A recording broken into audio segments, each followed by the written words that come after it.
Overthinking feels like productivity, but it's not. It's a loop, a mental treadmill where your thoughts keep moving, but you never actually go anywhere. You replay conversations, imagine worst-case scenarios, analyze every decision, and question everything, even things that don't matter anymore. And the more you think, the more stuck you feel. The frustrating part is this.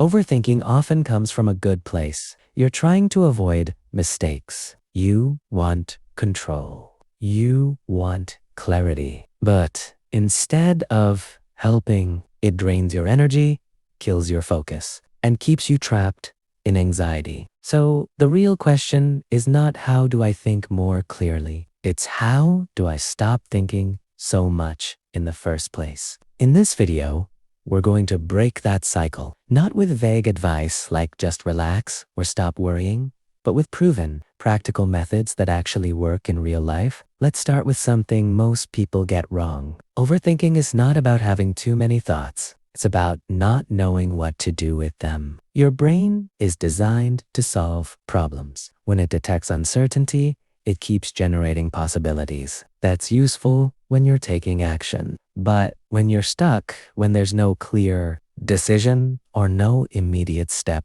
to take, your brain doesn't stop. It keeps looping, hoping that more thinking will somehow create clarity. But clarity doesn't come from more thinking. It comes from action. This is why one of the most effective ways to stop overthinking is surprisingly simple. You need to move, not metaphorically, physically. When you're stuck in your head, your body is usually still. You're sitting, lying down, or scrolling. That stillness tells your brain, we're in thinking mode.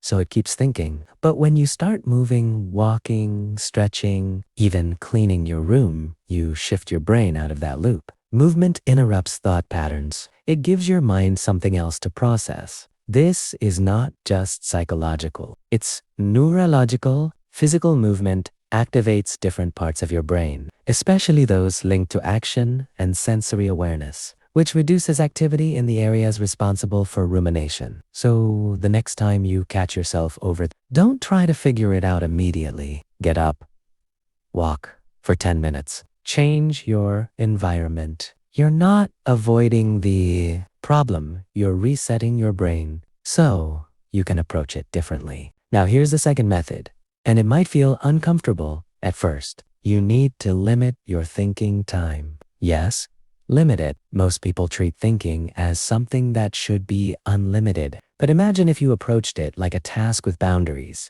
You give yourself a specific window. Let's say 15 minutes to think about a problem. You write everything down. Every worry, every possibility, every question. And when the time is up, you stop. Not because everything is solved, but because you've done enough thinking for now. This works because overthinking thrives on open loops. When there's no boundary, your brain keeps returning to the same thoughts, trying to finish something that never ends. By setting a time limit, you create closure. You train your brain to understand that thinking is something you do intentionally, not something that controls you. But here's the key.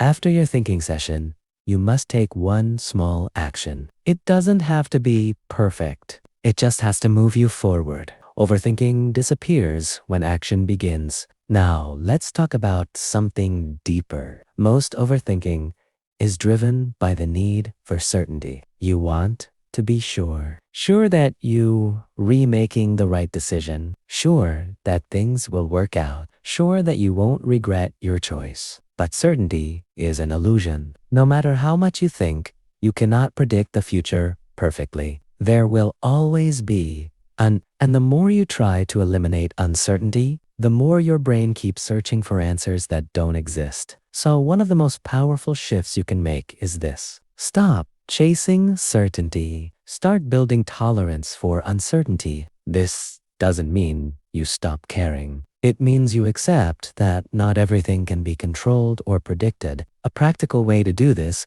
is by asking a different question. Instead of asking, what's the perfect decision? Ask, what's a good enough decision I can act on right now? That small shift reduces pressure. It moves you from perfection to progress. And progress is what breaks overthinking. Now, here's another method that works surprisingly well. Externalize your thoughts. When thoughts stay in your head, they feel bigger, heavier, and more chaotic than they actually are. But when you write them down, something changes. You see them clearly. You realize that many of them are repetitive. Some don't make sense. Others are exaggerated or unrealistic. Writing creates distance between you and your thoughts. It turns them from something you're trapped in into something you can observe. Try this simple exercise. Take a piece of paper and write down exactly what you're overthinking about. Don't filter it. Just dump everything out. Then look at it and ask yourself 3 questions. Is this something I can control? Is this something I need to decide right now? And is this thought helping me or hurting me? You'll notice that many of your thoughts fail at least one of these questions. That awareness alone reduces their power.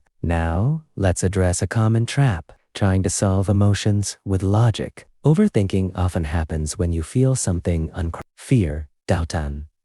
Your brain tries to analyze its way out of it, but emotions don't work like that. You can't always think your way out of a feeling. Sometimes, the more you analyze it, the stronger it becomes. So instead of trying to solve the emotion, allow it. This doesn't mean you give into it. It means you stop fighting it. When you feel anxious, instead of asking, why do I feel this way? Over and over, try saying, this is what anxiety feels like. And it's okay to feel this right now. That simple shift reduces resistance. And when you stop resisting, the intensity of the emotion often decreases on its own. Overthinking feeds on resistance. Acceptance weakens it. Now, here's something that might challenge you. Not all thoughts deserve your attention. We tend to treat every thought as important, as if it requires analysis or action. But your brain produces thousands of thoughts every day. Many of them are random, repetitive, or irrelevant. If you engage with every thought, you'll never have peace. So you need to learn a skill that's rarely taught, letting thoughts pass. Imagine your thoughts like cars on a road. You're standing on the sidewalk, watching them go by. You don't chase every car. You don't try to stop them. You just observe. Some thoughts will try to pull you in. They'll feel urgent or important. But urgency doesn't always mean importance. The more you practice observing without engaging, the weaker those thoughts become. This is the foundation of mindfulness. And no, you don't need to sit for an hour meditating to benefit from it. Even a few minutes of simply noticing your thoughts without reacting can make a difference. Now, let's talk about decision, because a lot of overthinking comes from indecision. You're afraid of making the wrong choice, so you delay, you analyze, you compare options endlessly. But here's the truth. Indecision is often worse than a wrong decision, because while you're stuck deciding, you're not moving, you're not learning, you're not progressing. A wrong decision gives you feedback. It teaches you something. It moves your life forward.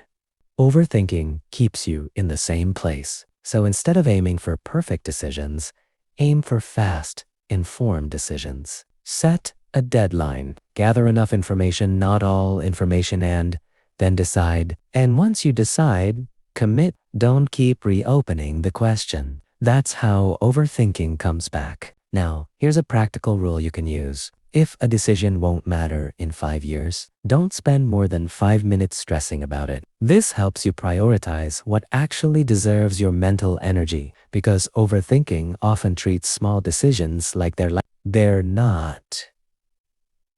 Now let's address something subtle but important. Your environment matters more than you think. If you're constantly surrounded by noise, distractions, and information, social media, notifications, endless content, your brain never gets a break. It stays in a state of constant stimulation. And in that state, overthinking becomes more likely. So sometimes the solution is not mental, it's environmental. Reduce input. Take breaks from screens. Spend time in quiet.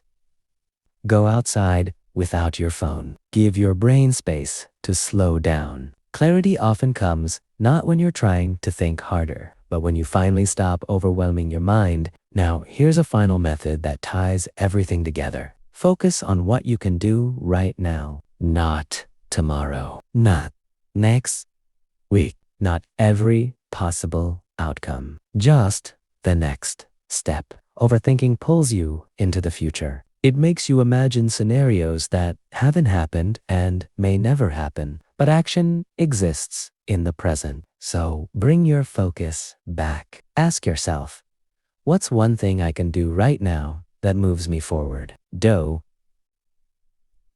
that, then ask again. This keeps you grounded. It shifts your energy from thinking to doing. And over time, that shift changes everything. Because the opposite of overthinking is not positive thinking. It's action. Small, consistent action. To wrap this up, here's what you need to remember. Overthinking is not a sign that you're broken. It's a pattern, and patterns can be changed. You don't need to control every thought. You just need to change how you respond to them. Move your body. Limit your thinking time. Accept uncertainty. Write things down. Allow your emotions. Let thoughts